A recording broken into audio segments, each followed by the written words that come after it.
I am back here in the studio with Dan Smith from Vail Mountain Rescue. He was just telling me some of the crazy stories of things that they have done. And so he's going to actually tell us one right now about some kayakers this past weekend. We had two young men who had, by their own admission, been in a kayak one other time. Okay. And had never had any training or any lessons. And at some point in this process, they purchased two very inexpensive kayaks. Don't buy an inexpensive kayak. This is no. Good advice. Don't buy a cheap kayak. No, if you get what you pay for.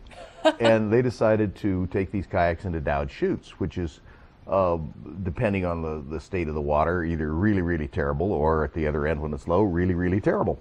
And this was in the really, really terrible stage. They made about 50 yards. The boats filled up with water because I don't believe they had skirts.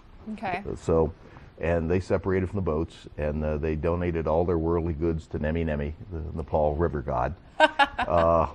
And they floated Dowd chutes on their butts, which this can be painful. One of the they didn't get injured, but one of the more common swiftwater injuries is a broken coccyx, a broken tailbone. Ouch. Because you kind of float like a V, kind of and hit that tailbone's going to hit the rocks before anything else does. Anyway, you should be laughing. Sorry. This was on Friday. On Saturday morning, or noon, I guess, one of the kayakers knew what he was doing, finds these two boats sunk in the river. We've had no phone calls. Dispatch had no phone calls.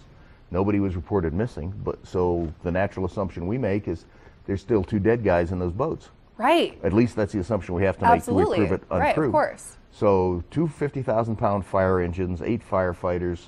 Oh my gosh. 12 of us, 2 Vail cops, a sheriff's deputy, a partridge in a pear tree. The entire cavalry. Oh yeah, everybody rolls.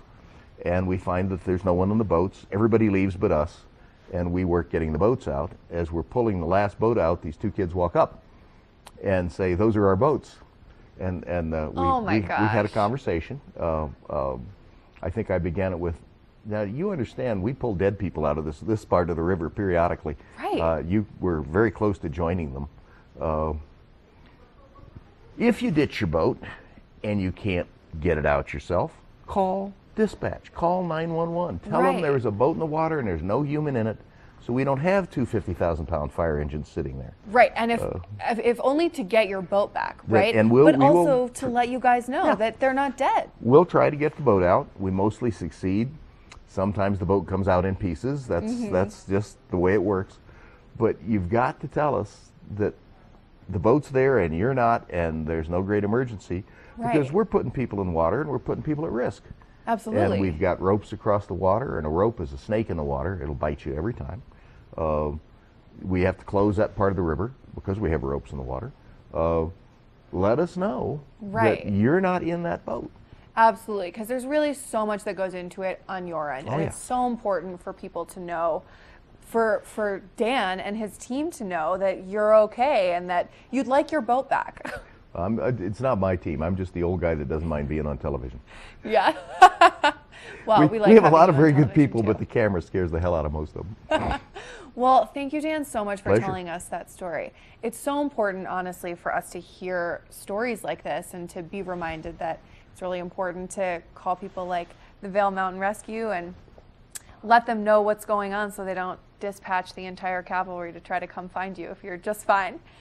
Anyway, thank you so much, Dan. We are going to check back in with Ashley on the weather.